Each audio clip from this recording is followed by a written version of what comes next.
Welcome to the deep dive. Today, we're going to be taking a deep dive into cybersecurity. We've got a ton of articles and reports, and it seems like things are getting pretty crazy out there. So whether you're like a total tech whiz or you just want to stay safe online, this is going to be relevant to you. We're going to be looking at how AI is being used by both the good guys and the bad guys, how ransomware is affecting everyone from small businesses to big cities, and how just vulnerabilities in everyday software can really leave us all exposed. Yeah, you're right. The threat landscape is changing so quickly. And what's interesting is cybercrime isn't just like some guy in a basement anymore, Right. We're seeing more like organized crime and even countries using really advanced techniques. Whoa, it sounds like a spy movie. Okay, let's start with AI then. We keep hearing about how AI is going to revolutionize everything, but it sounds like it's already having a big impact on cybersecurity. Definitely. Gartner, a big research company, found that 80% of executives see AI-assisted attacks as a top emerging risk. So this isn't just hype. We're talking a fundamental shift in how cyber attacks are done. 80%, that's pretty scary. What's making everyone so scared? I mean, how is AI actually being used to launch attacks? Well, imagine a hacker who can analyze tons of data to find vulnerabilities and write really convincing phishing emails, even write malicious code, and all of that super fast.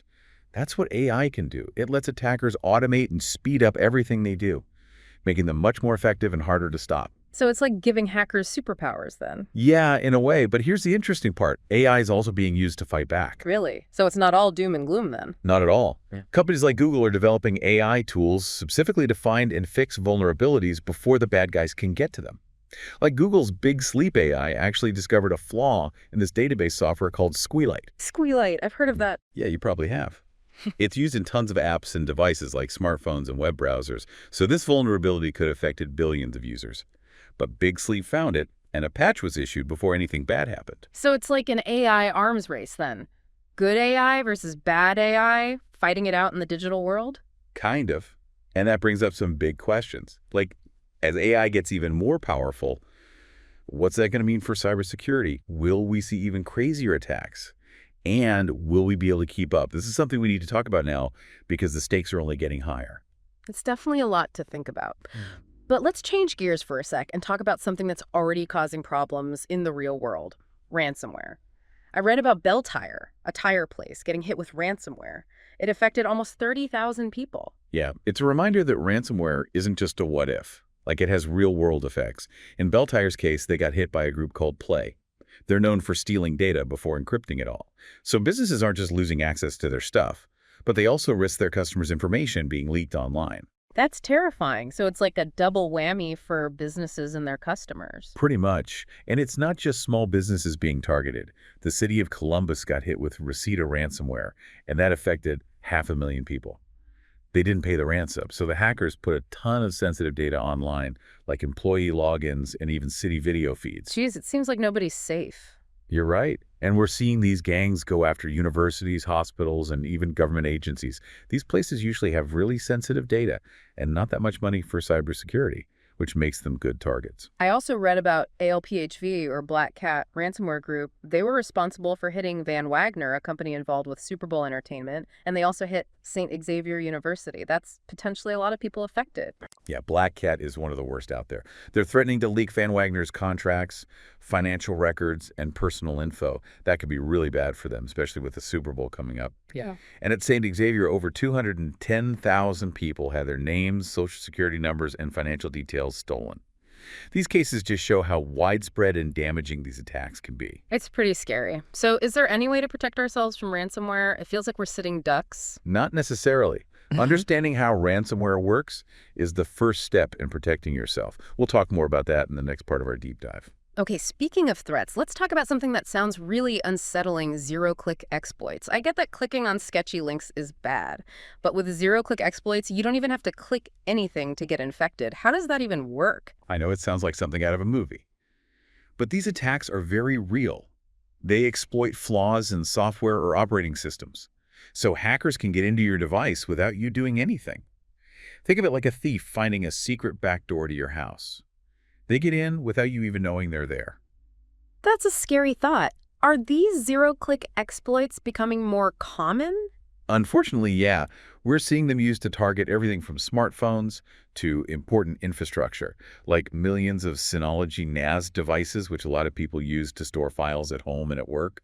They were recently found to be vulnerable to a zero-click exploit. This one lets attackers completely control the device, so they can steal data, spy on users, or even use it to launch more attacks. So if you have one of those Synology things, you should update it, like right now. Absolutely. Updating your software is one of the most important things you can do to protect yourself. These updates usually fix known vulnerabilities, making it way harder for hackers to exploit them. Speaking of vulnerabilities, it's not just our devices that are at risk, right? It's entire supply chains. Remember the SolarWinds hack from a few years ago? That showed how hackers can target smaller, less secure companies to get to their bigger clients. It was a wake-up call for everyone. Yeah, and we're still seeing these kinds of attacks. Nokia, the big phone company, was breached recently through one of their contractors. This shows how vulnerable supply chains are, even for huge organizations. It's like that saying, a chain is only as strong as its weakest link. But here, that weak link can have huge consequences for people, businesses, and even national security. Exactly. Hackers know it's often easier to go after a smaller company with weaker security than a giant organization directly. And once they're in, they can move around and try to get to their real target. So it's not just about protecting your own systems, it's about knowing how secure the people you do business with are. You got it. Supply chain attacks are complicated, and there's no easy fix. But awareness is key. Organizations can lower their chances of being attacked by understanding how these attacks work and taking steps to minimize the risks. Okay, let's move on to something that affects everyone, social engineering. This is where hackers try to trick us into giving them access to our stuff, right? It seems like these scams are getting crazier. They really are. And that's because they play on our trust, our instincts, and even our emotions. Hackers are masters at manipulating people, and they know how to create situations designed to fool us.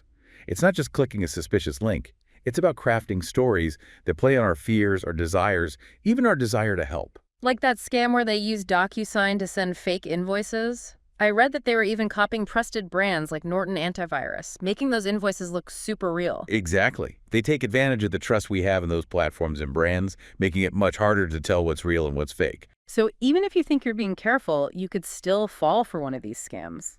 That's kind of depressing. Is there anything we should be looking for? There are some things. We'll talk more about those in the next part. But for now, just remember to be careful with emails and messages that ask for personal information or money, especially if they're trying to rush you or pressure you. So don't click on anything that looks weird, even if it looks like it's from someone you trust. Right.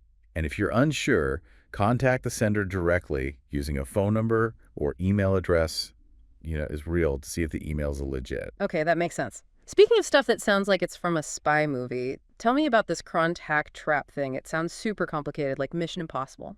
It is a sophisticated attack. It starts with a phishing email disguised as a survey, something most people wouldn't hesitate to open. But inside the email is a zip file.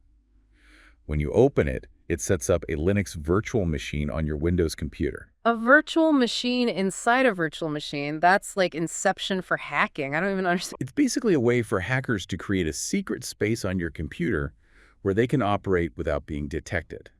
This virtual machine then installs a backdoor, which lets them get into the entire network. So they can steal data, install malware, or launch other attacks all from this hidden space.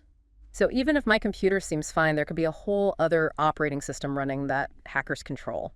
That's right. That's what makes this attack so dangerous. It's super hard to find, and it gives attackers access to a network for months or even years. Wow, I'm starting to get paranoid. It feels like there are threats everywhere and they're just getting worse. I know it's easy to feel that way.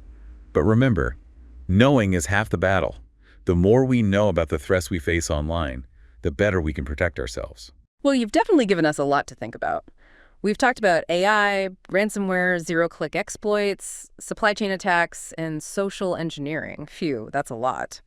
Stay tuned for part 2 of the deep dive, where we'll talk about practical tips and strategies for staying safe online. Welcome back to the deep dive. In part 1, we jumped right into cybersecurity. And let's just say, it got kind of scary. Yeah, we talked about how AI is becoming this powerful tool for both good and bad. We looked at ransomware's effects on businesses and individuals, and those vulnerabilities in everyday software that leave us all open to attack. Yeah, we covered a lot. From AI-powered attacks to those terrifying zero-click exploits. Oh, and the always-present threat of social engineering. Honestly, it's almost enough to make you want to unplug from the internet forever. But before we all throw our computers away, let's talk about some practical things we can actually do to protect ourselves online. You're right. Awareness and action are the best ways to defend ourselves. It's not about being scared. It's about giving ourselves the knowledge and the tools to be safe. So where do we even start? What are some things people can do to be more secure online? Well, the basics are always a good place to start, like good password hygiene. I know, it sounds simple, but you wouldn't believe how many people still use weak passwords.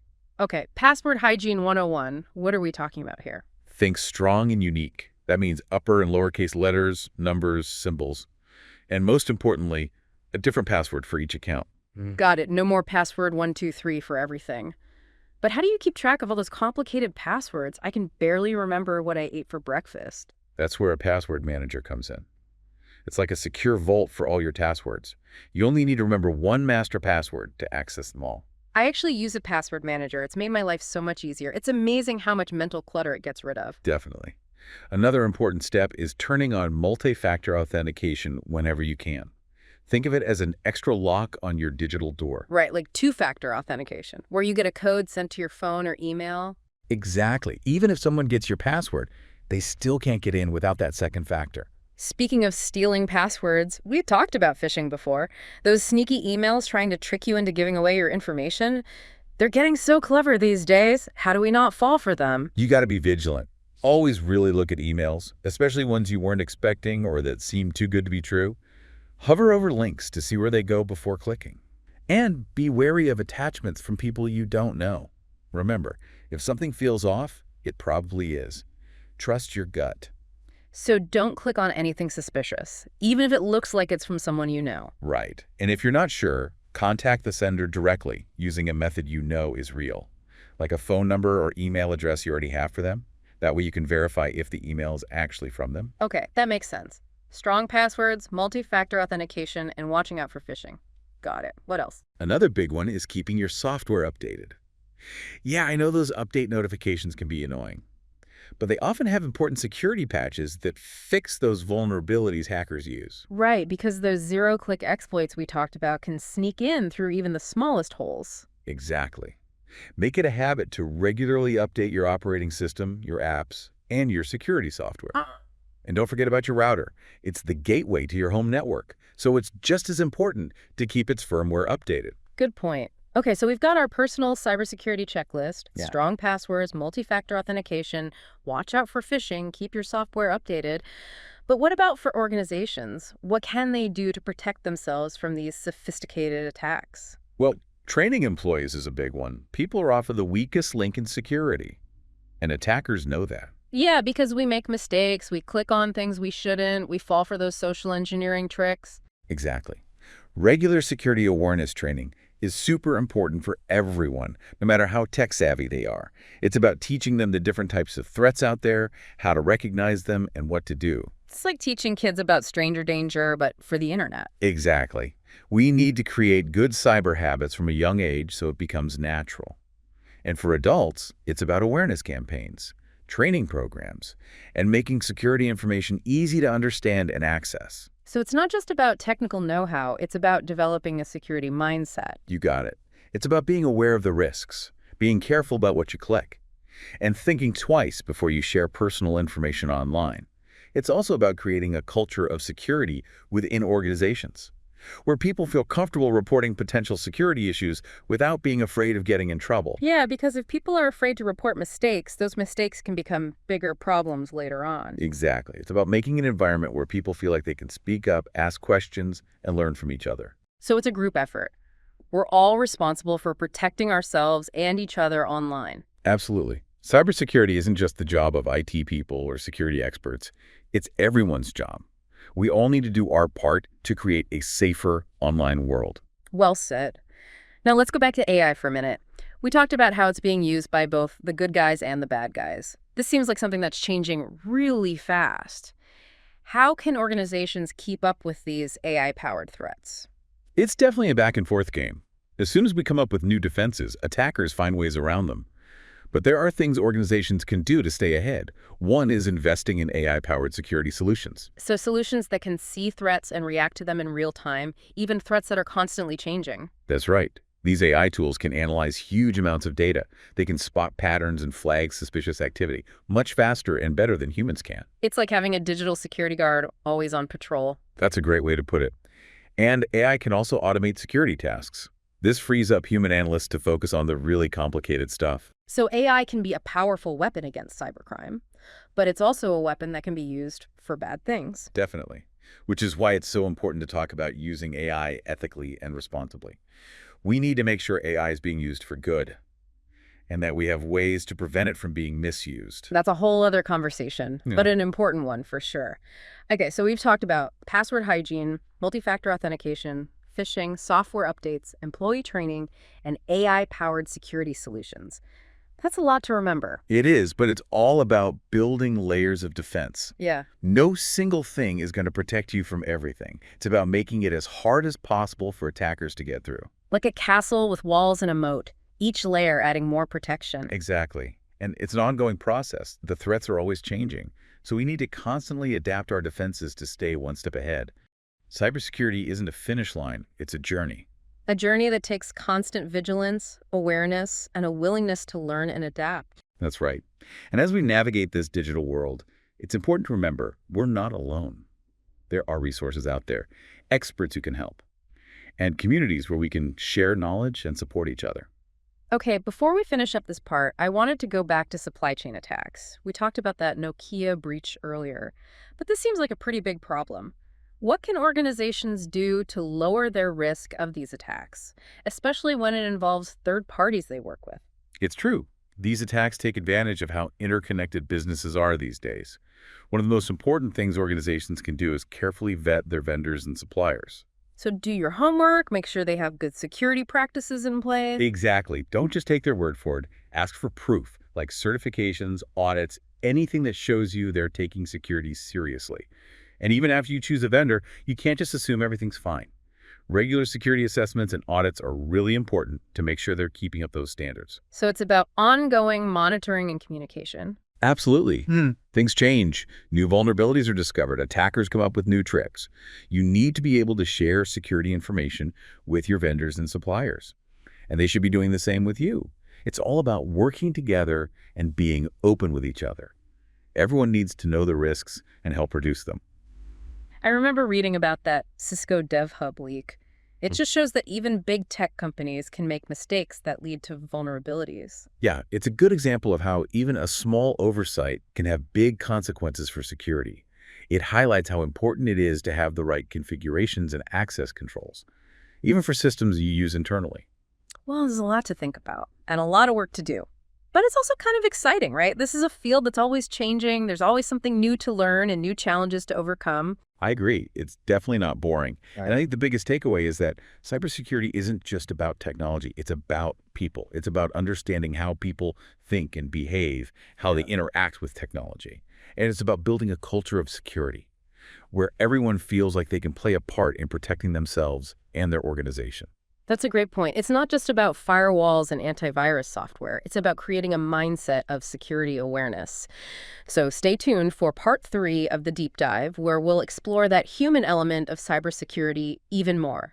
We'll dive into the psychology of social engineering, the importance of building a security culture, and how to stay safe online.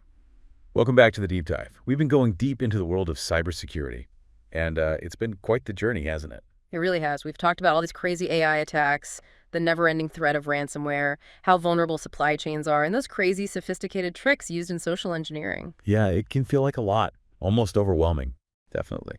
But as we wrap up, I want to focus on something that doesn't get talked about enough, the human element. Yeah, because at the end of the day, cybersecurity isn't just about tech, it's about people. Exactly. It's about understanding how people think, how they act, how they use technology. Because even the most secure system can be broken if the people using it don't know the risks, or if they don't follow the rules. It's like having an amazing security system in your house, but you leave the front door wide open. Exactly.